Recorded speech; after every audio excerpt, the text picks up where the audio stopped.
Three,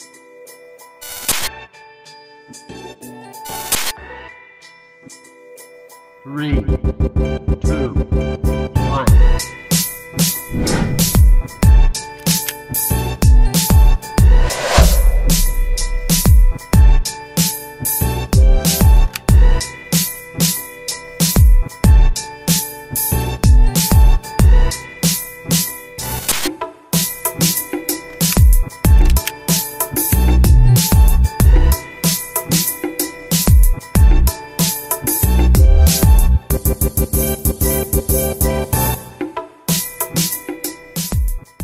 Halo Sobat Muda, kembali lagi di ngobrol santai sambil menebarkan inspirasi. Nah, di sini kami akan membawakan isu-isu seputar hukum, edukasi, dan pendidikan. Nah, untuk hari ini kita kedatangan ketua dari Himpunan Mahasiswa Departemen Hukum Administrasi Negara dan mahasiswa yang mewakili Departemen Hukum Perdata.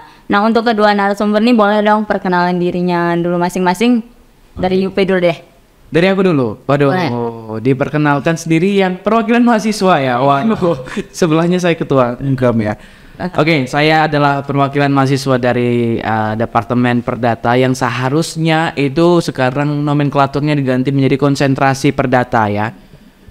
Perkenalkan, nama saya Jeremy Teti, bukan ya? Nah, itu santai-santai dulu. Oke. Jangan lupa. Betul. Ya, betul. Karena yang pegang partai sebelah. Oke.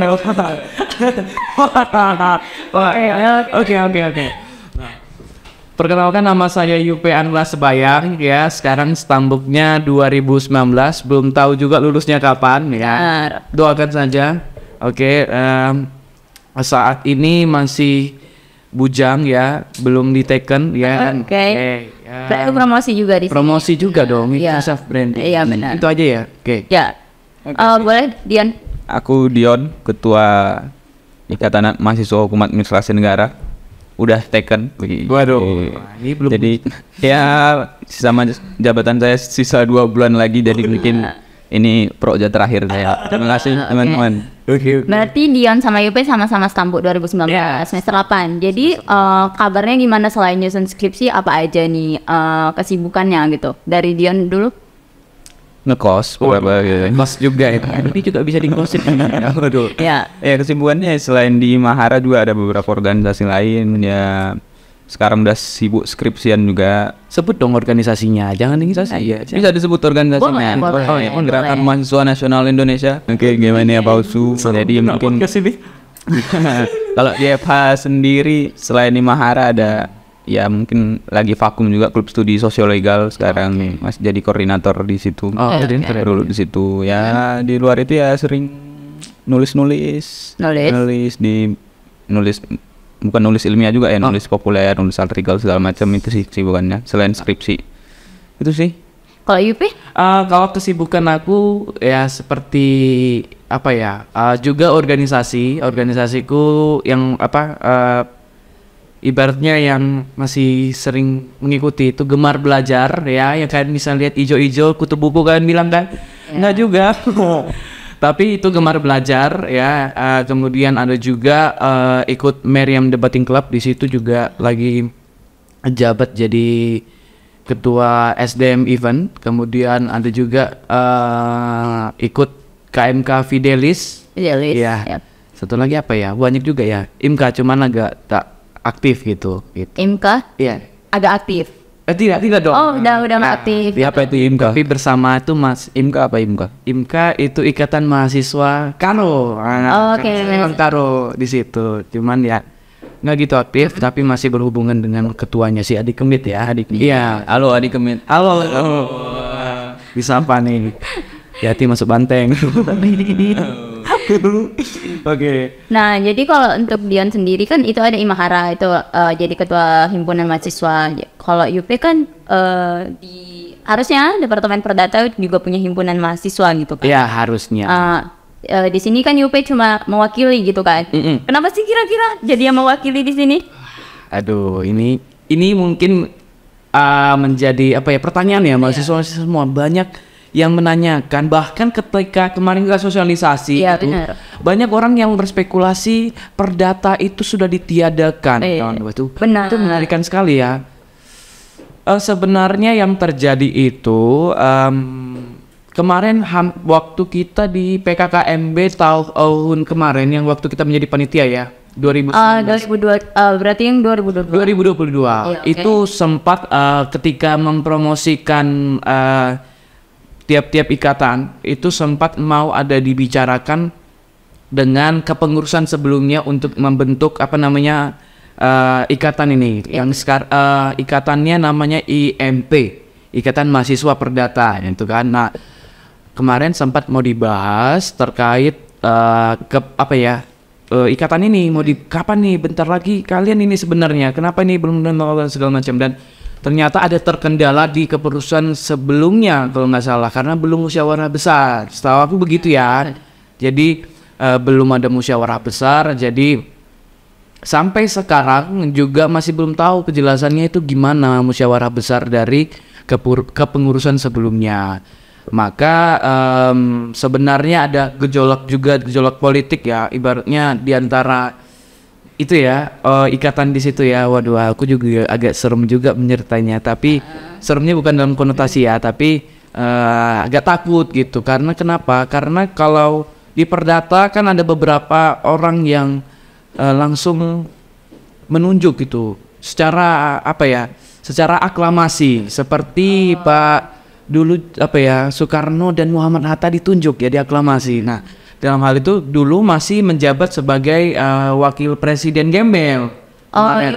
Ya dulu waktu itu masih wakil presiden Gembel, dan kemarin juga pengennya diriku, tapi aku nggak mau karena bener-bener pengen vakum untuk bukan vakum untuk aktif dalam organisasi atau hal yang terkait begitu, tapi aku pengen benar cukup deh karena sudah dari 2019 sampai 2022 ini waduh banyak sekali waktu yang menyita untuk perkara organisasi gitu. Pengennya kita chill dulu gitu ya, chill skripsi ya kan, walaupun belum tersentuh ya kan.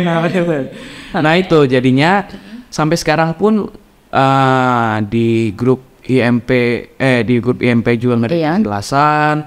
Di kami 2019 pun tidak ada rasa pengen untuk ayo kita bentuk gitu nggak ada juga. Ya udahlah, mau gimana lagi gitu. Akhirnya cuman hanya beberapa orang yang dan juga gejolak teman-teman juga, ayo deng, kemarin kan akhirnya ikut sosialisasi karena mereka bilangnya jangan sampai orang ngiranya kita mati. Enggak, kita hanya ada problem yang belum di-solve kan aja ini gitu loh. Itu aja, makanya belum tak terciptanya kepengurusan di tahun 2019 ini. Di 2019. Tapi kita memang karena anak semester 8 yang lagi duduk di departemen gitu, udah nggak ada kesempatan lagi kan untuk membangun. Sebenarnya begini, ini kan sifat dari membentuk organisasi itu sudah dihilangkan sebenarnya ya, karena sudah tidak ada namanya departemen, maka tidak ada ketua departemen. Ya kan begitu kan. Nah, ketika sifat departemen ini sudah diekstrakan kepada konsentrasi, jadinya ikatan ini ya bentukannya sebagai organisasi internal saja gitu kan. Nah, jadi menurutku kalaupun tidak ada misalnya nanti diarahkan mungkin dari angka untuk adik-adik ya 2020 jika mau membentuk kembali ikatan ini, sok atuh dengan metode yang namanya metode hukum kebiasaan. Nah itu bisa, atau nggak kalian sendiri membentuk, konfirmasi kepada kami, itu hanya sebatas bagaimana bentukan. Sebenarnya kami juga nggak ada gambaran khususnya sih, karena ketika kami masuk cuma belum ada pengukuhan kami menjadi anggota IMP-nya gitu. Tapi mungkin kami mengerti ketika ada sosialisasi IMP kemarin, kan itu masih dibimbing sama orang pengurus. Jadinya kami mengerti beberapa hal gitu dalam mereka ikatan itu, ataupun nanti kami memberikan link kepada kepengurusan sebelumnya gitu. Kalaupun tidak dapat dijangkau, boleh saja melakukan satu rapat khusus mereka sendiri untuk menentukan organisasinya gitu aja sih. Jangan buat ribet dunia ini ya kan. Nah, itu. Nah, dari tadi kita ini ngomongin departemen perdata, terus ada ikatan mahasiswa juga di sana. Jadi mungkin bagi mahasiswa yang baru masuk atau yang lagi ancang-ancang ngambil departemen gitu kan. Iya. Mungkin anak 2021 bakal ke yang mau ngambil departemen nih. Untuk departemen Han sendiri itu apa sih? Departemen Apanya? Han. Apa? Ruang lingkup atau apa dijelasin? Oke, mungkin pertama-tama dijelaskan dulu ya bahwa konsentrasi Han itu terbagi lagi jadi 3 program kekhususan ya. Yang pertama itu hukum administrasi negara murni, hukum agraria, dan hukum perburuhan gitu. Tapi kalau misalnya kita bicara soal hukum administrasi negara, orang-orang kadang nggak paham ini belajar apa sih. Makanya sampai sekarang masih sepi gitu kan, 25. Jadi sebenarnya justru menurutku apa yang dipelajari di Han, baik itu Han murni, perburuhan, agraria, itu sebenarnya sangat dekat dengan kita sehari-hari gitu loh. Karena ini menurutku paling enggak menurut Ketua Imahara, menurutku hukum administrasi negara itu penting karena dia memastikan semua tindakan pemerintah itu bisa dipertanggungjawabkan. Poin pentingnya cuma itu, meminta pertanggungjawaban negara atas apa yang diperbuatnya dan tidak diperbuatnya gitu. Yang seharusnya dibuat tidak dibuat, yang dibuat seharusnya tidak dibuat gitu kan. Tapi misal di Han Murni kita berbicara soal bagaimana pejabat tata usaha negara mengeluarkan keputusan, ketika kemudian keputusan tersebut tidak sesuai dengan hukum atau tidak sesuai dengan kebutuhan masyarakat, kita bisa kemudian meminta pertanggungjawaban. Tolonglah cabut keputusan ini, kami ngerasa terganggu nih. Tolonglah cabut izin PLTU ini, kami tercemar nih udara kami segala macam. Itu hal-hal yang sebenarnya sangat dekat dengan kita gitu. Sayangnya memang masih sedikit orang yang menyadari pentingnya belajar Han, sehingga cuma 25 orang sama 19. Tapi karena sepi juga jadi nggak ada cekcok ya di gitu. Kalau INP kan karena rame jadi cekcok terus tiap tahun atau himpunan lain gitu. Tapi itu sih poin pentingnya itu meminta pertanggungjawaban negara, memastikan negara bertanggung jawab atas segala yang dibuat dan tidak dibuatnya gitu. Baik itu di Han murni, agraria maupun perburuhan. Cuman beda sektornya aja kan. Agraria kita membahas soal tanah dan sumber daya alam, kita meminta pertanggungjawaban negara untuk meregulasi ini sesuai dengan amanat undang-undang pokok agraria kan. Negara itu sebagai regulator, negara itu sebagai penguasa dalam arti mengatur redistribusi tanah dan sumber daya alam. Itu kita minta pertanggungjawabannya di hukum agraria atau di perburuhan gitu loh. Hukum perburuhan ini menjadi penting. Kenapa dia dimasukkan ke Departemen Han? Karena memang pengaturan mengenai kesejahteraan buruh, hak-hak buruh itu harusnya ada di negara gitu. Banyak sebenarnya di kampus-kampus lain hukum perburuan atau hukum ketenagakerjaan itu justru dimasukkan ke dalam Departemen Perdata gitu kan. Yang mana ini sebenarnya banyak perdebatan lah gitu kan. Karena perjanjian kerja itu antara pemberi kerja dan pekerja, sehingga negara tidak boleh turut campur lebih banyak dalam itu gitu kan. Tapi menurutku memang seharusnya hukum perburuan itu ada di hukum administrasi negara itu sendiri, karena kalau seandainya antara pekerja dan pemberi kerja terdapat sengketa, yang menengah itu harus negara, entah itu bipartit di Dinas Ketenagakerjaan ataupun di Pengadilan Hubungan Industrial gitu. Atau secara regulasi gitu kan, yang justru makin rame kan semenjak makin banyaknya pekerjaan di sini, makin banyaknya jenis-jenis pekerja, kemitraan lah, apalah, pekerja kontrak, outsourcing segala macam. Itu dimungkinkan karena regulasi dari negara gitu. Makanya kita harus mengkajinya antara pekerja dengan pemberi kerja, juga tanggung jawab negara dalam menengahi itu juga. Nah, itu dipelajari di hukum perburuhan itu. Jadi menurutku apapun yang dipelajari di Han ini adalah tentang bagaimana kita sebagai warga negara meminta pertanggungjawaban negara atas apa yang dilakukan dan yang tidak dilakukan padahal seharusnya dilakukan gitu. Itu sih. Kalau Dian sendiri di konsentrasi? Aku di Han Murni, hukum administrasi negara murni. Dan kalau untuk Departemen Perdata itu boleh dijelasin? Oke, Departemen Perdata atau sekarang disebut sebagai konsentrasi perdata itu simpelnya memahaminya seperti ini. Kalau bicara soal keperdataan itu kan bicara soal hubungan privat pihak satu sama pihak lain. Aku bilangnya pihak karena dalam pihak itu dipecah lagi. Ada namanya orang, adanya namanya badan usaha, ya kan. Nah itu jadi saya sebutnya pihak. Jadi simpelnya itu adalah hubungan pihak satu dengan pihak yang lain dalam hubungan privat. Jadi hubungan ini harus berada dalam lingkup hubungan hukum. Karena banyak orang yang menganggap kalau hubungan apapun itu bisa disangkut pautkan dengan perdata. Contohnya, misalnya aku dengan pacarku, misalnya, padahal belum ada ya. Harus ada. Harus ada, oh ya. Nah misalnya hubungan aku dengan pacarku, orang misalnya menjanjikan aku bakal menikahimu, misalnya gitu, karena ketika ditunggu berapa lama ternyata dia kabur begitu. Nah sekarang pertanyaannya, yang dijanjikan untuk dinikahi ini dapat menuntut atau tidak, menuntut pertanggungjawaban perdata karena hubungan privat atau enggak? Itu jawabannya tidak. Karena apa? Karena yang dilangsungkan itu bukan hubungan hukum, tapi hubungan mereka berdua itu berlandaskan hubungan biasa saja. Jadi titik poinnya itu, jadi hubungan hukum yang menimbulkan yang satu memenuhi kewajibannya, yang satu menuntut haknya. Itu sebenarnya konsep dari perdata. Makanya ketika perdata itu ditampilkan, maka dia akan lebih luas lagi gitu. Nah, kalau dalam konsentrasi perdata itu ada berapa macam gitu ya. Aku pakai contekan ya karena nggak gitu hafal. Boleh. Tapi pada dasarnya ada perdata yang perdata BW Bergelijk Wetboek itu bicara soal bagaimana mengupas tuntas terhadap kodifikasi KUA perdata. Yang kedua ada hukum dagang atau perdata dagang. Kemudian ada hukum perdata adat dan hukum perdata Islam. Nah itu empat itu diikat dalam satu departemen perdata begitu. Nah simply kalau misalnya bicara soal masuk pada hukum perdata BW, dia akan membahas empat pokok dalam KUA perdata. Itu ada orang, ada benda, ada perjanjian, dan ada pembuktian dan daluarsa. Itu yang ada dalam buku 4 kita, buku KUA kita gitu ya, diikat jadi 4 buku gitu. Tapi nggak mengenyampingkan juga membahas terhadap undang-undang yang tidak terkodifikasi tapi berbau perdata. Contohnya bicara soal undang-undang perlindungan konsumen, ada juga undang-undang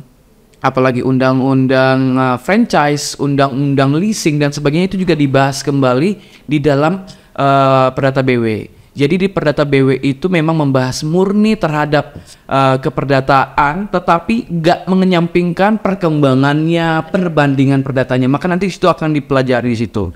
Nah, kemudian di perdata dagang membahas soal spesifik tentang aspek dagang dalam perdata itu. Makanya nanti karena aku sendiri masuk kepada konsentrasinya perdata BW ya. Jadinya kurang begitu mengetahui situasi dalam perdata dagang, tetapi yang dipahami memang perdata dagang ini membahas terhadap hal-hal yang sifatnya dagang dalam artian keperdataan ya, karena nanti orang akan kebingungan memisahkan dagang dan artian keperdataan dan juga dengan ekonomi. Sebenarnya hukum ekonomi itu kan juga pecahan dari perdata, cuman ada spesifikasi khusus yang membentuk mereka untuk menjadi khusus. Dan punya undang-undang khusus juga gitu. Oh iya benar. Nah di dalam Departemen Hukum Perdata Dagang ini yang saya pahami itu mereka itu membahas terhadap namanya KUHD, Kitab Undang-Undang Hukum Dagang,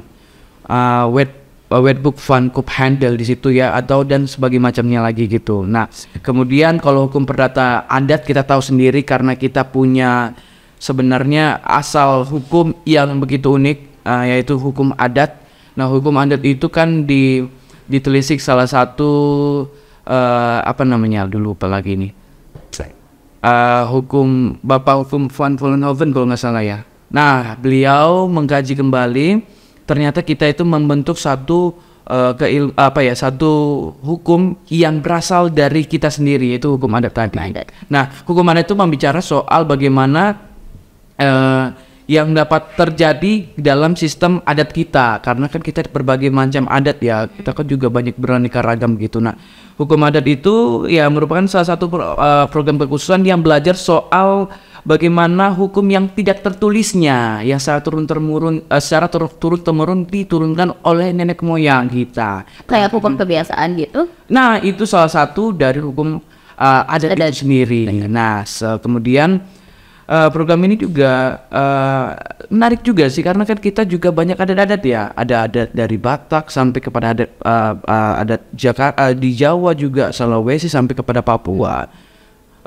Itu punya hukumnya sendiri dalam menjalankan kehidupan bermasyarakatnya. Jadi itulah yang saya kira mungkin orang tertarik membahas itu nggak juga beralih kepada keilmuan sosiologi ataupun antropologi dan sebagainya, tapi juga hukum adat ini juga bisa mengkaji dalam hal itu. Kemudian terakhir ada hukum Islam, singkatnya itu dia kekhususan perdata ini adalah mendalami hukum Islam dalam bidang keperdataannya, ya kan? Dalam hukum Islam itu yang enggak terlepas dari namanya hukum Islam juga sebenarnya. Ada apa sumbernya? Ada Al-Qur'an, ada hadis, sama ada fikih. Saya Katolik tapi mengetahui itu karena apa? Karena belajar hukum Islam, benar. Jadi kita nggak boleh menyampingkan keilmuan itu. Jadi itu yang membedakan empat itu tadi gitu. Jadi kalau tertarik silahkan masuk berdata. Sedikit mungkin karena tadi bahas hukum adat, tapi ya pemirsa atau apa nih? Ya pemirsa jangan cuman fokus kalau misalnya tertarik hukum adat pengen masuk perdata gitu. Oke. Karena tadi bahas Van Vollenhoven kan, nulis Van Vollenhoven Bapak Hukum Adat. Iya, benar. Sebenarnya kenapa dia disebut Bapak Hukum Adat? Karena satu buku dan di judul bukunya itu Orang Indonesia dan Tanahnya gitu. Jadi dia selain membahas kekerabatan dalam arti hukum perdata adat, dia juga membahas hubungan antara masyarakat adat dengan tanahnya. Kepemilikan tanah secara komunal, kepemilikan tanah yang sebenarnya tidak sesuai dengan hukum nasional, tapi menurut dia itu harus diakui karena memang masyarakat adat itu sudah ada sebelum Indonesia merdeka gitu. Jadi teman-teman di sini kalau misalnya tertarik akan kajian etnografi, antropologi, sosiologi itu sebenarnya bisa juga masuk ke hukum agraria. Karena juga terpisah dari tanah tadi. Betul. Masyarakat adat ini atau kisah perjuangan masyarakat adat ini adalah kisah perjuangan ruang hidup sebenarnya. Ruang hidup dalam arti tanah, sumber daya alam dan sebagainya. Jadi teman-teman kalau misalnya tertarik hukum adat tapi pengen lebih luas lagi dalam arti bukan sekedar kekerabatan tapi juga membahas hubungan masyarakat adat dengan tanah, bisa masuk hukum agraria yang mana di sini ada di hukum administrasi negara. Kalau mau merdeka hukum agraria jadi departemen sendiri nggak tahu lah. Tapi sejauh ini masih ada di departemen hukum administrasi negara. Jadi itu teman-teman. Menarik ya. Apalagi lagi rame-ramenya nih sahkan RUU masyarakat adat. Oh iya. Kalau mau ngesahkan itu bisa masuk hukum agraria gitu. Oke. Jadi kalau di HAN atau hukum administrasi negara sendiri membahas tentang perilaku pemerintah dan hubungannya kepada masyarakat. Tapi kalau di hukum perdata sendiri lebih membahas kepada hubungan privat seseorang gitu ya, antar satu orang dan orang yang lain. Nah gitu. Jadi kalau misalnya tadi udah dijawab ya, di HAN di perdata itu ada konsentrasi yang lebih khususnya lagi. Nah jadi kalau aku mau nanya tentang kelebihan departemen, kelebihan departemen perdata dan HAN, dan mungkin dimulai dari UP dulu deh. Kelebihan departemen perdata daripada departemen lainnya. Oke, kelebihan daripada kami aja. Ini udah jadi mempromosikan ya, tapi sebenarnya begini. Kalau bicara soal kelebihan kita harus melihat kebutuhan. Karena kalau kelebihan dibilang agak terlalu sombong gitu kan. Nah, apa sih yang kau akan dapatkan ketika masuk dalam perdata? Kawan-kawan sekalian, dalam kehidupan kita ini nggak terlepas dari namanya hubungan privat, gitu. Dari kita lahir sampai kita mati semuanya itu diurus dalam hubungan privat, dari hubungan ayah ibu, keluarga berkeluarga walaupun berantem, sampai pada kematian yang sampai memperebutkan hampir rusak keluarga. Nah, itu. Nah, keuntungannya kebutuhannya yang pertama adalah kamu ketika membahas perdata, kamu mengerti hubungan kamu sebagai anak dengan orang tua misalnya, atau hubungan kamu orang tua, suami dan istri itu bagaimana, begitu. Kebutuhan selanjutnya itu kita itu mengerti bagaimana aspek-aspek yang hidup dalam keperdataan. Contohnya ketika kita mau masuk bekerja, kita pasti harus mengetahui yang namanya hubungan kerja. Sebenarnya spesifiknya itu pada perburuan ya, bicara soal sengketa industrial ya. Nah, tapi kembali lagi kan kata Dion tadi, enggak juga masuk menyampaikan juga pada keperdataan. Karena apa? Dalam hubungan kerja itu bicara soal kontrak. Ya kan, kontrak itu kan bicara soal adalah perjanjian begitu kan. Nah, itu kan juga perlu pengetahuan akan hal itu, apalagi namanya hubungan apalagi ya, banyak sekali lah. Kalau dalam kehidupan kita itu misalnya hubungan tolong menolong misalnya, atau mau mendamaikan, ada namanya perjanjian damai. Kemudian kalau misalnya mau beli kereta misalnya, nah itu kan ada namanya jual beli. Kalau kalian mau ngekos harus mengetahui namanya sewa menyewa. Kalau nggak ketahui sewa menyewa, gak usah ngekos, kita tinggal di alam-alam lain gitu ya. Iya dong, karena begitu pentingnya hukum perdata ini hidup pada aspek-aspek hidup manusia. Makanya kebutuhan-kebutuhan itu sebaiknya Anda ketahui sampai kepada kematian. Misalnya Anda ketika meninggal gitu, mohon maaf kata ya, kan kita akan balik kepada sang khalik gitu. Meskipun Anda nggak percaya sang khalik tapi nggak tahu ya, itu konsep yang berbeda. Kita nanti bicara soal filsafat ketuhanan lain nanti ya. Oke deh. Nah tapi kan ketika kita mati, kita meninggalkan harta, ya kan, maruk ya, enggak juga. Karena ketika kita meninggalkan harta tadi, ya juga dok. Ada sih konsep yang membawa 10 tahun lagi itu baru maruk sih. Ya, nah, tapi kan ketika misalnya kita meninggalkan harta, kita meninggalkan saudara-saudara kita, bagaimana halnya supaya harta kita itu dapat dibagi dengan baik, gitu kan? Lewat namanya hukum waris. Dan juga ada namanya wasiat dan sebagainya. Nah itu aspek-aspek kebutuhan secara personal, privat tadi yang memberikan Anda sekalian membutuhkan hukum perdata dalam hidup kalian gitu. Nah itu yang menjadi hal yang penting bagi kalian. Nah kembali lagi, kalau Anda membutuhkan itu untuk hidup dan bekerja, silahkan. Kalau tidak, silahkan ke tempat lain. Misalnya ada bidana, ada tata negara, administrasi negara, dan sebagainya. Benar-benar. Dan sebagainya. Gitu. Tapi kan kalau untuk di keperdataan sendiri, kita belajar hukum waris sebelum masuk perdata. Kita belajar hukum perdata sampai perdata lanjutan sebelum masuk perdata gitu kan. Menurut UP yang membedakan pelajaran-pelajaran reguler itu dan setelah masuk konsentrasi itu apa gitu? Jujur, sejujurnya sebenarnya di dalam keperdataan itu akan dibahas ulang lagi yang di dalam hukum perdata yang kita bahas sebelumnya. Karena kan kita dikasih basic dulu ya hukum. Kalau misalnya dalam kita KKNI, kalau teman-teman adik-adik sekalian mungkin ya udah MBKN ya. Tapi dalam di KKNI hukum perdata itu kan bisa hukum perdata awal dan hukum perdata lanjutan gitu ya. Sebenarnya nggak ada spesifik khusus, paling spesifik khususnya itu ya sistem yang tak terkodifikasi, misalnya perlindungan konsumen, apalagi hukum leasing, kemudian perkembangan perdatanya gimana gitu kan. Tapi yang dibahas itu kembali lagi hukum orang itu gimana, perjanjian itu gimana, benda itu gimana. Tapi kalau kita melandaskan, saya sudah punya keilmuan keperdataan ketika saya belajar perdata sebelumnya. Saya pertanyakan pada Anda, ngerti nggak? Iya dong, ngerti nggak gitu kan? Nah, itu dia tadi, untuk mengertikan kembali, untuk Anda ketika misalnya jalan kaki dan arti melihat fakta privat dan Anda bisa memproses itu dengan baik, itu sepentingnya dibelajar lagi dengan Departemen Perdata ini gitu. Jadi ketika di dalam itu, ketika dibahasnya cuman orang sekulit-kulitnya saja, karena kan di dalam hukum perdata itu kan nggak bahas ini secara spesifik kan. Ketika itu dibahasnya lagi secara spesifik, ternyata pengampuan itu sebenarnya gini loh konsepnya, beda sama perwalian loh, gitu. Nah konsepnya soal benda itu ternyata benda bergerak itu seperti ini loh. Nah benda tidak bergerak, jadi hal-hal yang lebih spesifik lagi dibahas kembali di dalam Departemen Perdata tadi. Itu khusus untuk perdata BW ya. Mungkin dagangnya beda lagi, Islamnya beda lagi. Itu deh. Kalau kelebihan Departemen Han nih Bang Dion, gimana tuh? Aku juga pengen tahu. Iya, aku juga. Aku penasaran. Saking nggak kelihatannya kelebihannya. Lebih eksklusif aja sih sebenarnya. Ya. Ini jadi terbebani juga menjelaskan kelebihan karena pandang lebar ya perdata ya. Udah masih aja jelasin kelebihan, ada mau lebih ramai lagi gitu.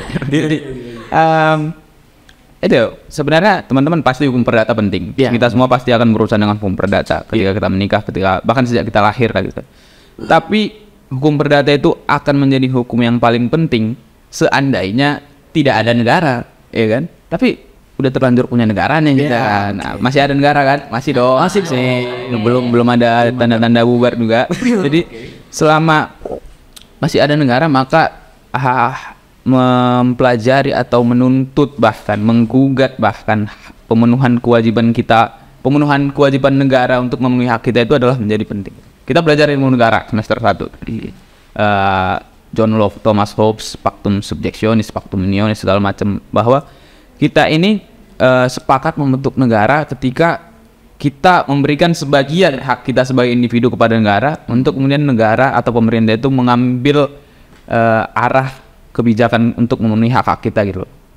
Secara tidak langsung atau secara langsung kita itu sebenarnya kita itu udah memberi sebagian hak kita kepada negara, maka tugas kita sekarang adalah meminta kewajiban itu gitu loh. Kalau udah aku kasih hakku sebagian, selanjutnya penuhi dong kewajiban untuk memenuhi hakku untuk seterusnya, untuk kehidupanku, untuk well-being, untuk kesejahteraan segala macam. Nah, yang menjadi penting kemudian ketika kita sudah terjadi hubungan itu, sudah terjadi pembentukan negara, adalah penyelenggaraan negara.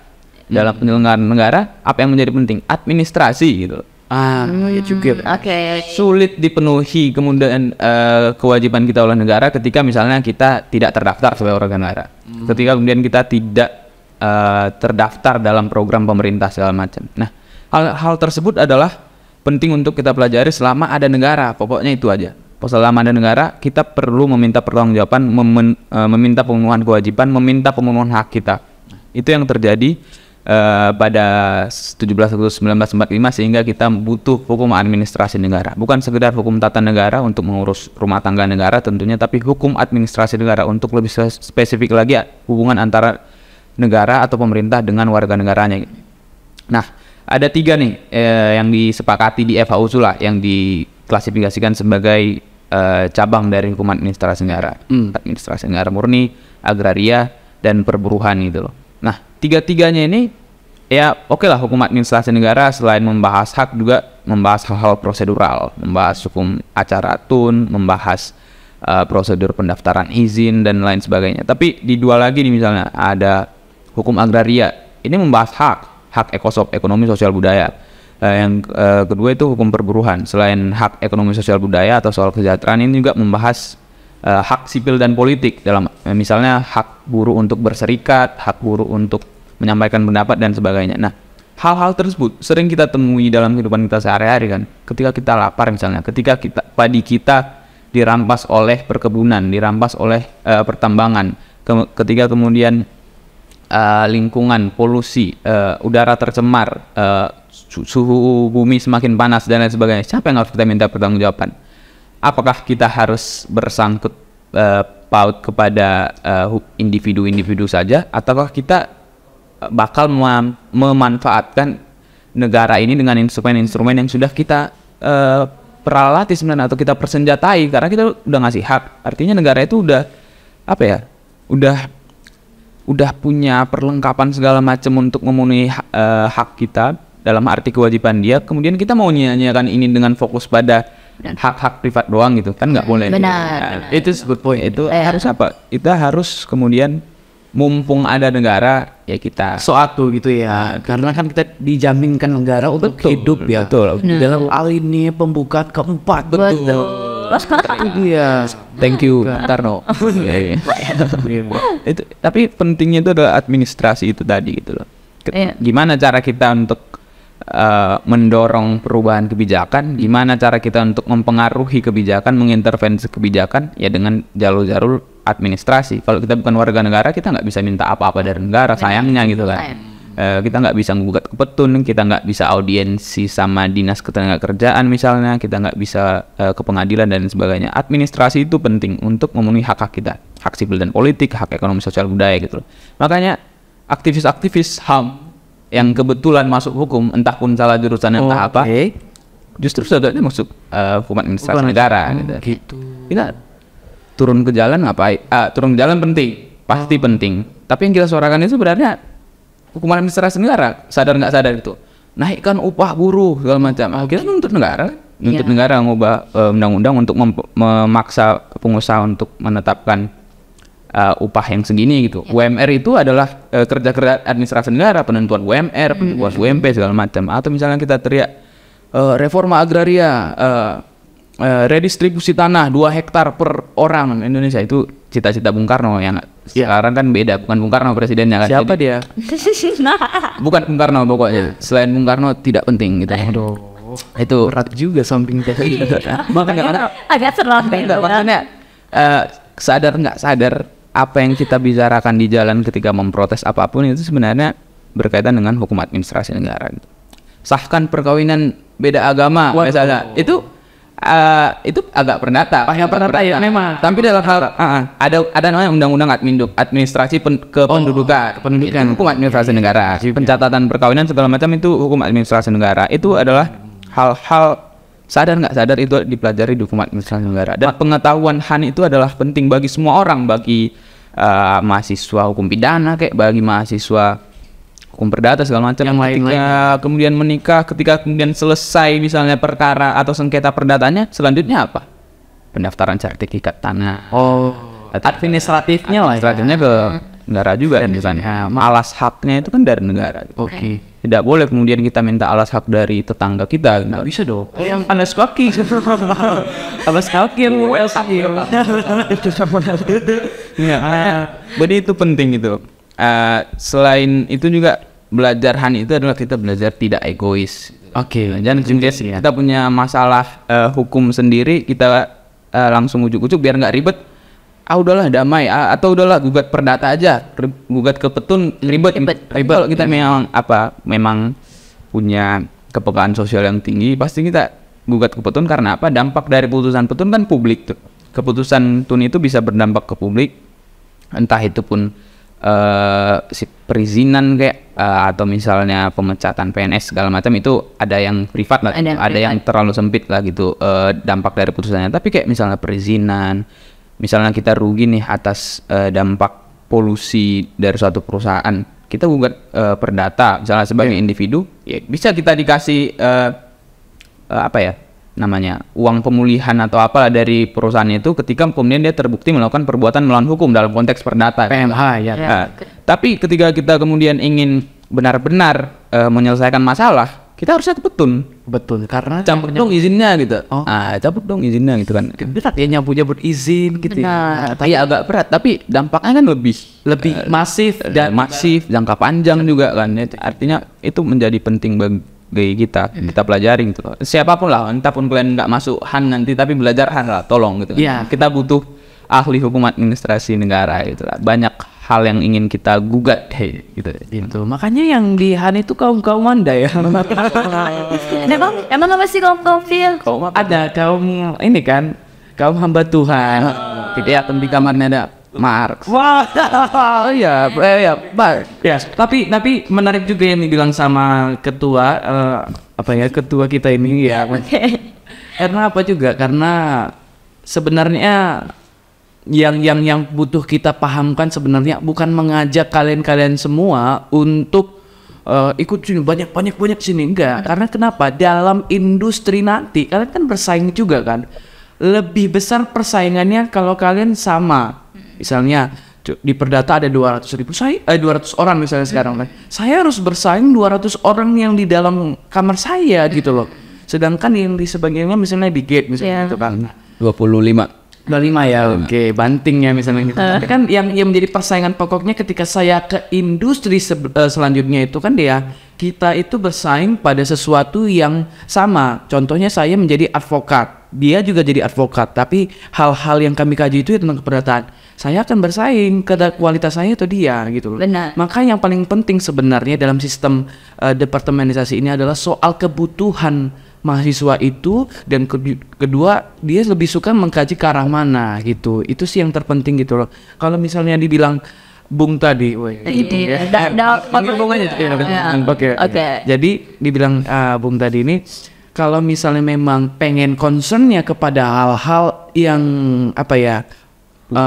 publik, kemudian rapikan administratif ya ke HAN gitu. Kalau misalnya dirimu pengen bicara soal kepentingan privat yang harus diperubah, karena sifat manusia kan dinamis ya, ke perdata. Atau misalnya bicara soal bagaimana negara dapat mengontrol hak-hak masyarakat, kemudian ketika ada masyarakat yang bertindak kriminal ya ke pidana, gitu kan, dan sebagainya. Misalnya aspek ekonomi, perdagangan ke ekonomi, apalagi yang kita sebut ya, Oh, bisa internasional. Internasional. Nah, misalnya bisa hubungan internasional ya suka kepada hal diplomasi dan sebagainya ke internasional. Misalnya suka kepada politik, misalnya itu pada tata negara, misalnya gitu juga. Politik Han juga bisa. Aduh, semua ya diserempet ya gitu ya. Nah, itu dia sih. Terlebihnya pentingnya adalah kebutuhan Anda sekali itu gimana? Nah, itu balik lagi ke kebutuhan orang dan kepentingan nggak sih? Ya, kepentingan dia. Soalnya banyak Tuntutan keluarga. Oh ya juga sih ya. stigma yang aku mau masuk perdata karena mau jadi pengacara, aku mau masuk pidana karena aku mau jadi jaksa, aku mau masuk perburuannya karena aku mau jadi HRD gitu kan. Itu enggak kan, kita keluarnya sama-sama Semangat karena itu SH kan, nggak ada namanya SHP, sarjana hukum perdata atau SHAN, Iya, Atau kita belajar di departemen cuma 2 semester. 2 semester. Dan SKS-nya pun sedikit ya, kalau nggak salah 14 SKS doang. Dibandingkan dengan SKS 144 kurangkan saja gitu. Ya itu dia. Jadi nampak tadi perbedaan tentang Han ataupun perdata udah kalian jelasin tadi Kak. Iya. Untuk kalian sendiri gitu kan. Kenapa sih pilih perdata atau Oke, kenapa ini sih dulu pilih dong. Han? Han dulu dong. Kenapa dulu dong? Kenapa sih? Mikir dulu. Oh, oke, dia dulu deh. Kenapa sih masuk Han gitu? Atau Alasan pribadi. ya, alasan Dia. pribadi. Oke. Sebenarnya seandainya ada konsentrasi hukum lingkungan, sebenarnya aku masuk hukum lingkungan macam. ya. Tapi kemarin tuh aku pengen skripsian soal lingkungan lah, entah soal polusi kayak entah soal perubahan iklim kayak itu pengennya kemarin. Jadi aku sempat 7 hari atau 1 minggu itu di departemen HTN sebenarnya. Departemen HTN, tapi PKRS karena ngapain saya di sini? Kenapa itu Enggak, maksudnya sulit lah gitu untuk mengkaitkan konstitusi dengan kebijakan lingkungan yang lebih nyata. Oh nyata, karena sifatnya yang capek lah harus ke MK. Kalau nggak salah HTN itu sifatnya yang diam apa namanya? Bicara statis gitu ya. Negara dalam keadaan diam Diam. katanya. Siapa yang ngomong tuh? Siapa itu? Oke. Lokman. Lokman. Itu teori ya. Ya, teori. Kenapa ketawa? Nah, karena sih diam nggak ngawati kita itu. Enggak, aku pribadi karena hukum lingkungan kan. Tapi kemarin entah mau soal tambang atau segala macam gitu, aku mikirnya di ATM susah juga nih bahas konstitusi, pada saat yang sama bahas lingkungan terlalu terlalu ribet, terlalu maksa juga menurutku kan kalau harus dibahas di ATM. Tapi kemudian aku pikir gitu, persoalan lingkungan kita sekarang itu banyak itu kaitannya itu dengan kegiatan bisnis sebenarnya, kegiatan perusahaan, entah itu perusahaan pencemar lingkungan kan banyak, misal perusahaan tambang, perusahaan perkebunan juga justru merusak lingkungan segala macam. Jadi aku mikir gimana sih cara mengendalikan orang-orang ini atau pengusaha-pengusaha ini, bisnismen ini untuk kemudian bisa bisa kemudian menciptakan bisnis yang ramah lingkungan gitu. Nah caranya apa ya? Mereka itu kan punya perusahaan itu atau badan hukum itu kan harus punya mekanisme administrasi juga kemudian sebelum dia beroperasi gitu kan. Benar. Memperoleh izin usaha, izin lingkungan dan sebagainya. Jadi aku mikir ya udah di Han aja deh gitu kan. Aku belajar izin juga tentang gimana sih kriteria pemberian izin lingkungan, kriteria pemberian izin usaha yang kemudian menurutku ini bisa mengendalikan pencemaran lingkungan juga, mitigasi kerusakan lingkungan juga. Jadi aku akhirnya ngambil hukum administrasi negara karena justru lebih luas juga kan. Seandainya aku nanti nggak jadi skripsian soal lingkungan, aku bisa belajar banyak hal lah di sini, soal kependudukan, bisa bahas administrasi penerima jaminan kesehatan nasional, itu banyak sekali gitu. Jadi ya mungkin aku kebiasaan mikirin orang. Bisa mikirin orang ya. Masuk Han murni itu penting kalau misalnya kita peduli sama orang, peduli sama warga negara gitu kan. Itu yang aku pelajari. Tapi ya sejauh ini aku untungnya skripsian soal lingkungan juga, soal perubahan iklim. Jadi alasan pribadiku di situ sih, menurutku kalau kita mau menyelesaikan masalah dengan sebenar-benarnya dan setuntas-tuntasnya, tuntutlah negara gitu, bukan tuntut perusahaan, bukan tuntut Bicara soal pajak juga ya. pajak atau bahas pajak. Kita membahas pajak adalah membahas tentang bagaimana negara meredistribusi pendapatan. Gitu. Bukan beli Rubicon. Rubicon. Dikit lagi nyemplung. Iya itu. Artinya, ya hukum pajak dipelajari hukum administrasi negara. Oh, gitu ya? Iya itu pentingnya hukum yang kayak gue bilang tadi, pemenuhan hak dalam rangka pemenuhan kewajiban negara juga, hak warga negara, redistribusi pendapatan, jaminan kesehatan universal, perlindungan lingkungan, dan lain sebagainya. Salah satu tujuan perizinan itu kan adalah pengendalian kerusakan lingkungan juga kan. Jadi negara betul-betul dalam hukum administrasi negara kita mempelajari bagaimana hukum itu berdaya dalam meregulasi industri gitu. Nah, itu kalau alasanku pribadi gitu kan, kenapa sih industri ini begitu bebas itu? Apa karena hukum perdata ya? Wah, bisa jadi. Tapi menurutku itu penting untuk dibahas, jadi aku masuk Han murni gitu loh. Iya. Biar lebih luas juga. Kalau agraria, perburuhan tentu penting juga. Kalau udah yang misalnya spesifik pengen bahas tanah bisa masuk ke situ, pengen bahas buruh bisa bahas ke situ. Tapi aku kayak masih terbuka akan tema apapun dalam skripsiku, makanya aku masuk Han murni kemarin tuh. Jadi ya gitu lah. Jadi skripsinya tetap tentang lingkungan. Ya, saja Spill aja. ngerjain. Nah, Judul lengkapnya mudah-mudahan aku hafal. Judul lengkapnya Aksi Iklim lewat Pengadilan, Litigasi Perubahan Iklim, Kajian atas litigasi perubahan iklim pada peradilan tata usaha negara, sebuah kajian komparatif gitu lah. Mau diceritain isinya? Oke, baru bab 1. Tapi kurang lebih ya kayak tadi juga kita meminta pertanggungjawaban negara kan. Atau mau jelasin perubahan iklim dulu? Tapi ya kenapa aku ngambil skripsi ini juga karena perubahan iklim juga kan. Kita pasti ngerasa bumi ini makin panas. Makin panas ya. Medan juga nih bukan panas lagi ya. Medan bukan bumi. Medan itu di kawan. Oke. Apa ya? Poin penting dari perubahan iklim itu adalah emisi karbon gitu kan. Yang mau dijual katanya. Pajak karbon. Oh, pajak karbon. Pajak karbon. Oke. Semua kan pajak tuh mah dipajak. Gak apa-apa asal dipergunakan sebaik-baiknya. Baik. Secara Rubicon. Oke. Sampingnya sebelum juga. Tenang. Oke. Jadi perubahan iklim itu apa? Tapi itu kan tentang bagaimana kemudian kita manusia ini sejak revolusi industri lah pada awal abad ke-19, sejak ditemukan mesin uap, kita itu udah rajin mengeluarkan emisi karbon kan. Atau sering orang salah paham itu disebut polusi lah, uap kotor lah kita bilang, emisi karbon atau emisi gas rumah kaca itu, karbon dioksida dan lain sebagainya itu sebenarnya ketika kemudian diproduksi oleh limbah pabrik, limbah PLTU segala macam itu terbang ke udara itu nggak hilang gitu aja gitu loh. Itu pasti numpuk di atmosfer. Hampir 200 tahun. Akhirnya dia itu jadi menyelimuti bumi kita itu. Emisi itu menyelimuti bumi, tapi dia nggak bakal hilang, dia bakal di situ selamanya gitu. Oh gitu. Bukan selamanya, mungkin lama lah.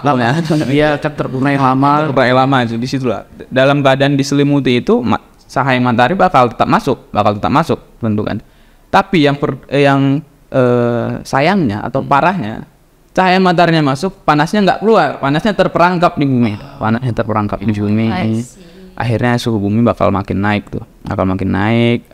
Kutub pun akan mulai mencair kan. Sering kan lihat video-video beruang kutub itu di laut segala macam, itu karena pemanasan global, karena perubahan iklim itu sendiri, di mana cahaya matahari masuk tapi panasnya terperangkap di dalam terus nih. Nah, makanya disebut juga efek rumah kaca. Efek rumah kaca. Bukan band, itu ada band efek rumah kaca juga, tiba-tiba suddenly. Tapi efek rumah kaca itu adalah yang tidak menyebabkan perubahan iklim itu. Ya, teman-teman. Jadi peningkatan suhu bumi itu karena poin pentingnya adalah emisi karbon, penggunaan bahan bakar fosil itu sendiri.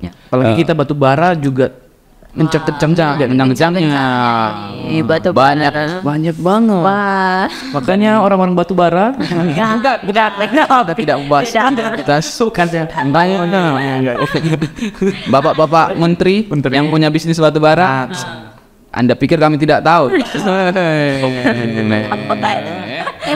Dan itu pertanggungjawaban negara. Nah, kenapa kemudian itu gua angkat dari skripsi gitu kan? Nah, soal perubahan iklim ini kan bukan persoalan negara sebenarnya, persoalan satu dunia, satu bumi. Tapi sayangnya yang paling dapat banyak keuntungan dari pencemaran udara ini siapa? Negara-negara maju. Mereka bebas mencemar dengan segala macam. Tapi yang paling terdampak itu negara tropis justru kan. Yang udah panas makin panas. Tanaman-tanaman yang dulunya bisa tumbuh karena suhu makin panas gak tumbuh lagi. Yang terdampak itu banyaknya justru negara-negara miskin, negara-negara berkembang justru. Kayak misalnya berencana alam, longsor segala macam, itu kita justru paling terdampak gitu. Nah, gimana sih cara memitigasi ini biar gak makin parah gitu loh? Nah, kan ada mekanisme perjanjian internasional kemarin di Paris, di mana negara-negara sepakat gitu loh, bahwa pada tahun 2030 suhu bumi nggak bisa naik di atas 1,5 derajat Celcius. Kenaikannya nggak boleh di atas itu. Jadi semua negara itu udah sepakat. Tapi yang namanya perjanjian internasional pasti nggak mengikat negara untuk kemudian benar-benar melaksanakan itu gitu. Nah, yang penting itu adalah kebijakan nasional yang kita perhatikan gitu kan. ya. Kalau kebijakan internasional kan sekalipun ada perjanjian internasional kita nggak bisa ngasih sanksi seandainya negara-negara tersebut tidak melaksanakan langkah-langkah untuk mengurangi emisi karbon itu. Nah, di Indonesia ini yang mana terlibat juga dan sudah meratifikasi perjanjian Paris itu, tuntutan kita sekarang adalah mendorong aksi iklim namanya, aksi iklim atau kebijakan iklim nasional dalam misalnya mengurangi atau mempensiunkan PLTU, melakukan moratorium atau penundaan pengeluaran izin perusahaan perkebunan sawit gitu kan, atau banyak lagi lah yang harus yang banyak langkah yang bisa diambil oleh Indonesia itu sendiri. Nah, tapi aku ngelihatnya justru setelah Indonesia meratifikasi itu kok makin banyak nih dikeluarkan izin kepada PLTU, kepada pertambangan batu bara dan sebagainya. Kok makin banyak sih hutan yang digunduli atau dialihfungsikan gitu. Nah, hutan itu teman-teman, hutan itu memerangkap karbon di dalam tanah. Di bawah hutan itu ada karbon, emisi karbon. Nah, ketika dia ditebangi, emisi karbonnya otomatis lepas, makin nambah, Naik lagi ke atas, itu lagi prosesnya. Nah, apalagi kan kita mau bikin ibu kota negara baru. Nah, itu pasti dengan banyaknya hutan yang gunduli, emisi karbon pasti makin naik ke atas kan. Tapi pada saat yang sama nggak diikuti kebijakan untuk menunda izin PLTU lah, izin perusahaan sawit lah, izin banyak lah yang mengeluarkan emisi karbon gitu loh. Nah, menurutku ini penting untuk kemudian kita minta pertanggungjawaban negara, kita dorong negara untuk melakukan kebijakan iklim melalui peradilan tata usaha negara nih, karena kebetulan aku anak HAN dan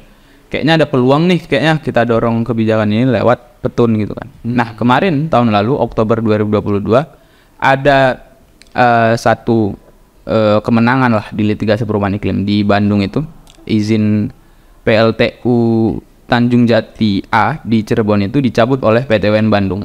Dan dalam dalil gugatannya penggugat mengatakan bahwa ada hitungan matematikanya. Di tahun 2030 akan ada sekitar sekian juta ton emisi gas rumah kaca yang akan dilepaskan oleh PLTU ini. Maka kami meminta petun untuk menunda atau bahkan membatalkan izin PLTU ini. Nah, dan menang. Nah, semenjak itu menang, aku jadi optimis nih, bisa nih jadi skripsi. Jadi hukum lingkungan juga bisa dimintai pertanggungjawaban negara gitu kan? Iya, pertanggungjawaban negara, tapi dalam hal ini lebih ke mencabut izin lah, atau bahkan mendorong negara mengeluarkan undang-undang kan bisa juga. Karena di HAN itu bukan sekedar menggugat apa yang telah dilakukan negara, tapi juga mendorong negara untuk melakukan hal-hal yang seharusnya dilakukan tapi belum dilakukan. Itu menurutku bisa dilakukan melalui mekanisme peradilan tata usaha negara. Makanya aku angkat ini sebagai skripsi. Terima kasih. Kalau Yupe, apa tadi? Oh, aku ya. Kalau aku sih karena aku manusia yang kreatif. Karena juga peranaiku kan juga suka di dunia. Sebenarnya aku masuk hukum ini by accident gitu ya. Jadi sebenarnya mau prefernya dulu ke arah hal-hal yang berbau seni gitu. Jadi dulu aku itu orang teater gitu, teater lah, kemudian hal-hal seni seperti berpuisi dan sebagainya. Jadi kecintaan aku akan seni itu tidak menyampingkan aku untuk konsentrasi dalam hukum. Ternyata seni itu juga ada juga hal yang diatur di dalam hukum. Salah satunya adalah di dalam hukum hak kekayaan intelektual gitu. Nah, skripsiku itu membahas mengenai hak kekayaan intelektual, tapi bukan akhirnya ketika saya belajar hak itu ternyata berbagai macam hal yang diatur gitu. Nah, yang menjadi poin skripsi saya itu tentang merek gitu ya. Kalau misalnya teman-teman baca Undang-Undang Nomor 20 Tahun 2016 tentang merek dan indikasi geografis di situ. Nah, hal yang membuat aku tiba-tiba berpikir terhadap wah ini keren sih. Dari aku belajar dari aku SMA lah yang mengetahui hukum gitu. Baru kali ini aku mengerti bahwa ternyata manusia-manusia kreatif itu ada hal yang melindungi mereka gitu untuk mengembangkan kekayaan intelektualnya yang ada tersimpan dalam otaknya, otak kanan dan otak kirinya, mewujudkan sebagai hal yang nyata, kemudian akhirnya itu dilindungi. Selain daripada itu, kekayaan intelektual itu juga dipertaruhkan dalam industri. Nah, karena hal itu jadi wah keren juga ini ya, dan sebagai macam tak tuk belajar segala macam, dan akhirnya mengetahui bahwa merek itu sebegitu pentingnya. Bayangkan kalau misalnya air ini tidak aqua, air ini aqua dan air ini mineral, ya mana yang kalian pilih? Ini maksudnya saya buat apa ya, buat tanda halus ya, mana tahu ada yang mau sponsor gitu. Kalau misalnya, tapi kalau di sini ada aqua, di sini ada mineral ya, itu akan memberikan manfaat yang penting kepada konsumen. Dia itu akan mempersingkat daya pikirnya untuk mengerti mana yang saya akan pilih. Kalau ini semuanya air kosong gini kan dia pilih mana saya gitu kan. Tapi karena ada merek, kemudian dalam merek itu mengandung kualitas yang dibawa, hal-hal yang identitas yang diketahui oleh masyarakat segala macam, dan ketika itu ada dan persaingan itu terjadi, akhirnya orang akan berlomba untuk lebih mengedepankan kualitasnya. Gitu. Nah, jadi yang menjadi poin penelitian saya itu adalah dalam skripsi itu tentang merek tadi. Nah, ternyata merek itu ada banyak, ada merek barang, ada merek jasa. Nah, tapi ada kita yang ketahui itu adalah merek-merek, ada juga merek lokal dan merek terkenal gitu ya kan. Nah, yang saya pikir itu adalah sebenarnya ini karena membaca sih, karena kemarin membaca suatu putusan, ternyata kan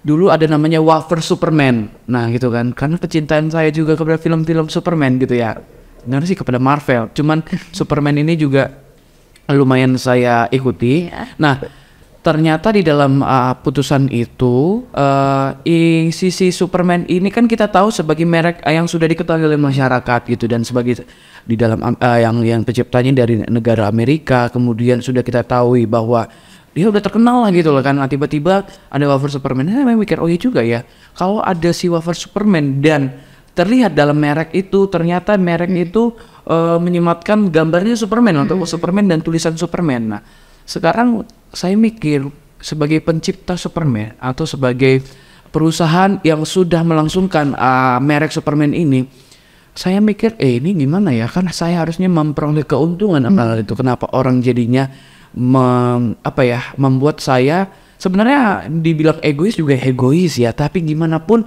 kita nggak bisa menyampingkan juga itu kan hasil ciptaan, setidaknya ada hal yang melindungi, kemudian ada minta izin dong sama saya biar saya kasih lisensi biar kamu pakai gitu loh. Nah itu kan hal jauh yang lebih sopan, lebih penting. Nah tapi terkait itu sudah digunakan gitu lama dan sebagainya. Nah yang menjadi poin pentingnya dalam judulnya kalau nggak salah itu analisis perlindungan merek terkenal tokoh Superman. Jarang kan skripsi orang nggak pernah bahas Superman. Nah itu unik kan, makanya karena hal itu saya mikirnya gitu. Di dalam undang-undang merek kita itu juga menyatakan sebenarnya merek yang sama itu boleh didaftarkan, tapi pada kelas yang berbeda. Nah, jadi kalau di undang-undang merek itu namanya ada kelas-kelas. Misalnya dari kelas 1 sampai kelas 45 dibagi. 30 ke bawah itu namanya merek produk. Di atasnya itu adalah merek jasa. Jadi karena kepentingan itu, karena hal itu, jadi aku jadi pengen telisik lebih lanjut. Sebenarnya di dalam undang tadi kan kelas, karena ada produk, ada jasa. Nah, sekarang yang menjadi pertanyaan, tunggu sebelum ke pertanyaan. Jadi sebenarnya kalau misalnya merek aqua tadi mau menjual merek jasa, misalnya dia buat restoran, itu tidak apa gitu loh, karena dia dalam beda kelas. Tapi itu yang diatur dalam undang-undang merek kita. Jadi sebenarnya yang menjadi pertanyaan itu satu, kalau ini merek terkenal, orang semua udah kenal deh, si Superman ini adalah merek dagang dari luar yang sudah menjadi merek terkenal dan dia sudah berbagai macam yang dijual, tapi alangkah anehnya bisa didaftarkan pada produk yang berbeda itu atau hal yang berbeda.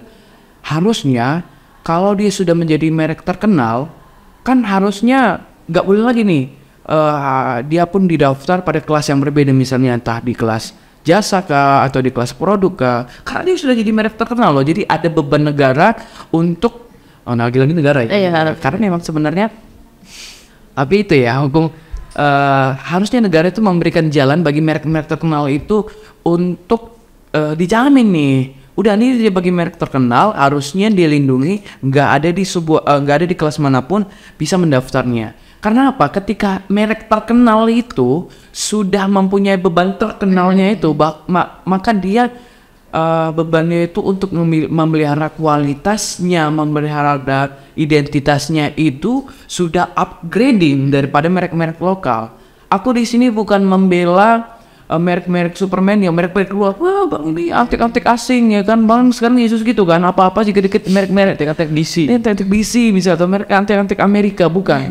Karena kita juga pengen merek-merek Indonesia yang kita tahu udah merek terkenal apa coba? Ada Aqua, ada juga Kopiko yang kita bisa lihat dia sampai kita lihat orang-orang astronot itu udah makan candy atau makan permen Kopiko loh, sampai ke angkasa sana loh. Nah, Gabut ya? Iya gabut sih, tapi kan betapa kerennya kita gitu loh ya kan. Nah, jadi aku lebih mau tingkat ke arah sana. Seandainya merek-merek Indonesia menjadi merek-merek terkenal, dan hal itu sama yang dilakukan dengan di luar. Nah, sayang kan gitu loh. Nah, itu satu. Yang kedua soal beban dari merek itu kan yang terpenting adalah itikat baik. Jadi kalau di dalam merek itu, kalau bebannya itu kalau kamu beritikat baik, maka merek tadi dapat dilindungi negara. Karena kalau misalnya kita punya kita mengilustrasikan misalnya mereknya burung merak, kemudian diaplikasikan dalam merek, ketika dia sudah menjadi merek dan itu harus didaftarkan kepada negara untuk memperoleh hak konstitutif. Beda sama hak cipta ya. Hak cipta contohnya si Virgo menciptakan lagu misalnya cinta untuk sunlight. Nah, dia misalnya sudah ciptakan lagu secara deklaratif, nggak tanpa didaftarkan di negara, dia sudah memperoleh hak itu. Itu bedanya ya. Tertarik bisa berdata ya. Jadi makin semakin kelihatan gitu apa bedanya Han maupun perdata gitu. Tapi tetap yang dibahas itu tentang hubungan hukumnya ini, hubungan hukum orang dengan orang lainnya dan hubungan hukum orang dengan pemerintah atau negara gitu kan. Nah, jadi udah dijelasin juga kan kenapa sih harus dibeda-bedain dari Han sama perdata, toh kita keluarnya tetap SH gitu kan. Dan nggak ada perbedaan kayak kalau mau jadi jaksa harus masuk departemen A, kalau mau jadi hakim departemen B, itu nggak ada kan? Kalian setuju kan tentang itu? Kalau misalnya kita masuk misalnya aku mau jadi jaksa, aku harus masuk pidana, itu masih banyak stigma adik-adik tingkat kita yang kayak gitu. Itu setuju nggak? Setuju atau enggak gitu? Gimana dia? Setuju enggak? Nanya sini. Oke, dia nih Pak. Dia nampak Enggak setuju. Enggak setuju karena sama kan? Karena kita kan dari semester 1 atau tetap belajar hukum semua rumpun hukum gitu kan. Kita hanya disempitkan di 2 semester terakhir. Kalau lah jaksa cuman lulusan pidana doang, akhirnya kan pasti bakal bermasalah gitu. Karena pasti ada di masa depan atau bahkan di sebelum-sebelumnya ada kaitan antara kasus pidana dengan kasus administrasi, kasus perdata, penipuan misalnya atau pemalsuan surat misalnya, pasti ada kaitannya. Dan jaksa itu harus mempelajari itu juga gitu untuk mengidentifikasi suatu kasus dan merumuskan dakwaan dan tuntutan. Benar. Dan juga aku juga memang hal yang tidak setuju ya, karena itu tadi yang aku bilang kan kebutuhan masing-masing berbeda. Benar. Nah, kedua kalau misalnya soal departemen itu, tolong sekali kalau masuk departemen itu penting untuk melihat kebutuhanmu, jangan kebutuhan orang lain gitu. Jadi ikut teman itu kan kebutuhan orang lain gitu kan. Nah, ya gitu. Kalau misalnya membutuhkan prospek kerjanya untuk hal, ternyata aku senang di bagian industri kreatif nih, aku senang di bidang industri industri yang lainnya ya. Lihat industri itu mengarah kepada hal apa gitu, itu ya. Benar. Kedua adalah skripsimu, wahai kawan. Kalau misalnya kamu tertarik membahas hal-hal berbau kriminal yang jangan ke perdata gitu. Betul. Kalau misalnya suka hal-hal yang berbau internasional, bilateral, multilateral, ya ke internasional. Kalau misalnya suka hal-hal yang berbau keperdataan, ya misalnya masuk ke perdata gitu. Jadi lihat kebutuhan gitu. Benar. Jadi untuk mengantarkan itu, apa sih pesan-pesan terakhir nih abang-abang yang udah katanya mau tamat semester ini, mudah-mudahan jawab. Kalau nggak disgeprak orang tua kita. Jadi pesan untuk mahasiswa yang bakal milih departemen di tahun ini atau tahun depan atau tahun-tahun selanjutnya yang bakal nonton podcast ini mungkin dari Dion sendiri deh, pesan untuk Kenapa saya duluan? karena juga baru siap ngomong. Oke. Oke. Pesan. Oke. Pesannya kepada teman-teman sekalian, kenali kebutuhan diri sendiri, dan kalau memang mau mikirin orang, kenali kebutuhan nyatanya gitu ya. Jangan cuma kebutuhan dalam arti rame nih orang-orang di pidana, aku gabung pidana segala macam. Kenali kebutuhan hukum yang nyatanya gitu loh. Apakah benar-benar kita kekurangan orang ahli pidana misalnya, ataukah kita benar-benar kekurangan orang ahli perdata? Kalau memang enggak dan kita memang masih bisa masuk ke departemen lain yang masih sesuai dengan potensi diri kita, mending masuk ke situ. Dan untuk diri sendiri ya, untuk misalnya pasar tenaga kerja nanti biar persaingannya nggak terlalu tinggi misalnya, tapi juga ini kita berkontribusi dalam perkembangan atau pembangunan hukum kita ke depannya juga gitu loh. Jangan cuma di pidana semua gitu segala macam. Kenali keadaan nyata lah, terus update sama keadaan nyata di luar sana, kebijakan, hubungan pemerintah, fenomena sosial dan segala macamnya. Terus kemudian identifikasi nih kira-kira di konsentrasi hukum apa aku paling dibutuhkan dan aku bisa survive di situ.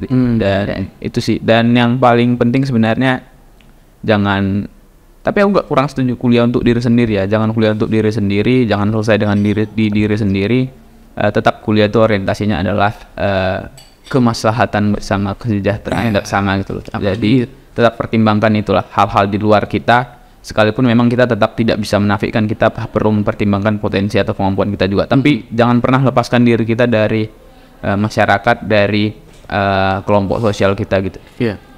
Kalau Yuve nih Pesanku mungkin ini pesan personal dulu ya, karena hal yang terjadi sebenarnya aku suka orang yang berorganisasi. Jadi pesanku buat adik-adik mungkin 2020 kalau bisa bangun kembali ikatan mahasiswa perdata, karena itu hal yang baik.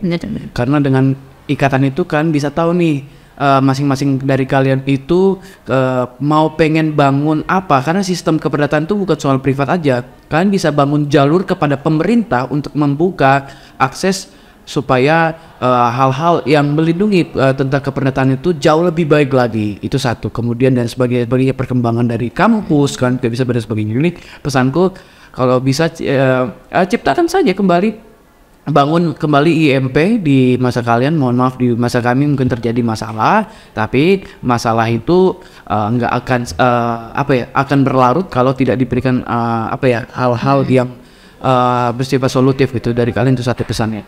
Kedua, bagi adik-adik sekalian yang mau masuk departemen, satu yang terpenting, kenali diri kalian. Ketika kalian mengenali diri kalian itu kan pasti akan tahu. Coba flashback aja dulu ke belakang tuh. Ketika kalian masuk fakultas hukum tuh, kalian mau jadi apa sih? Apakah kalian masih mau mempertahankan menjadi hakim, mempertahankan menjadi jaksa, atau jurnalis dan sebagainya? Nah, ketika kalian sudah tahu apa itu hukum, nah kan kalian sudah tahu bisa menjadi hakim yang apa? Hakim yang sifatnya meninjau pendekatan formal, ya udah keperdataan. Kalau misalnya tentang material ada petun, ada apalagi kemudian pidana dan sebagainya. Itu yang harus kalian kenali diri kalian. Yang kedua, setelah kalian kenali diri kalian, saya makan yang kedua, kalian harus mengerti apa yang kalian suka. Mohon maaf ya, kalau misalnya ya memang kita harus belajar semua, tapi dari semua itu kan kalian punya sesuatu hal yang kalian suka. Satu, Bang ini sukanya yang lingkungan, saya sukanya tentang hukum kekayaan intelektual. Apa yang kalian suka dari semua hal yang umum hukum yang belajar gitu. Nah, kemudian setelah kalian suka, nah kalian akan mempertaruhkan kedua ini untuk membahas hal apa. Karena paling skripsi itu bukan hanya formalitas. Aku nggak setuju kalau misalnya cuma formalitas belaka untuk akademik doang. Kalau bisa dari skripsi itu membuka jalan bagi satu, perbaruan hukum atau perbaruan undang-undang. Yang kedua, skripsi itu kalau bisa memberikan jalan untuk kalian kembali pada tesis selanjutnya ataupun disertasi. Karena kan kita kalau di skripsi kan cuma menampilkan fakta bahwa ini jalan atau enggak, ini terjadi penyimpangan atau enggak kan. Tapi kalau kalian sudah tahu ada fakta itu dan bawa ke tesis dan akhirnya kepada disertasi, kan itu hal yang baik untuk perwujudan hukum yang baru gitu. Benar. Nah, jadi Ya, terkait pada skripsi. Kemudian yang paling pentingnya itu adalah jangan pernah ikut teman gitu loh. Di samping ada omongan, ya dosennya begini, dosennya begitu, dan sebagainya. Yang kuliah siapa? Dirimu. Benar, kan? benar. Walaupun aku nggak menyampingkan hal itu perlu dipertimbangkan. Tapi apa? Selagi kamu suka, sebeban apapun pasti kamu akan mempertaruhkan itu karena suka. Iya, benar, Kayak aku misalnya, aku suka haki meskipun aku tahu banyak beban di dalam itu, misalnya beginilah yang nyuruh banyak Iya. itu kan. Tapi karena aku suka, jadi aku ya nggak ada hal yang beban. Kemudian membaca buku itu bukan karena matilah gue ini belum bukan, tapi karena apa ya?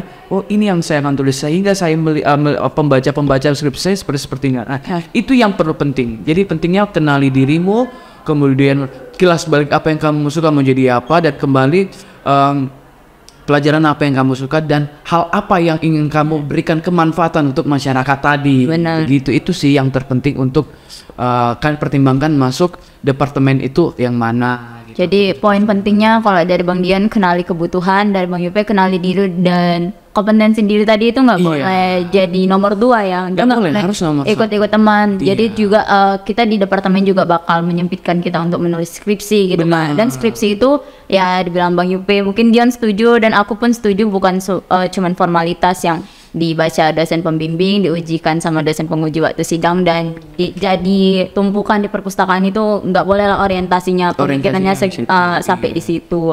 Wah, narasumber kali ini aku dapat kuliah umum nih ya. Jadi penjelasan daripada Yupe sebagai mahasiswa yang mewakili Departemen Hukum Perdata dan Dion sebagai Ketua Himpunan Hukum Administrasi Negara ini cukup menambah pengetahuan untuk diri aku dan teman-teman yang ingin sekedar tahu, mungkin udah mau tamat kayak kita tapi mau tahu aja sih apa itu HAM gitu, untuk jadi pegangan untuk jadi sarjana hukum atau mau tahu perdata. Dan untuk juga teman-teman yang nantinya akan memilih departemen konsentrasi di prodi S1 Ilmu Hukum Universitas Sumatera Utara itu kan, semoga bincang-bincang santai kita hari ini dapat bermanfaat. Amin, harus bermanfaat.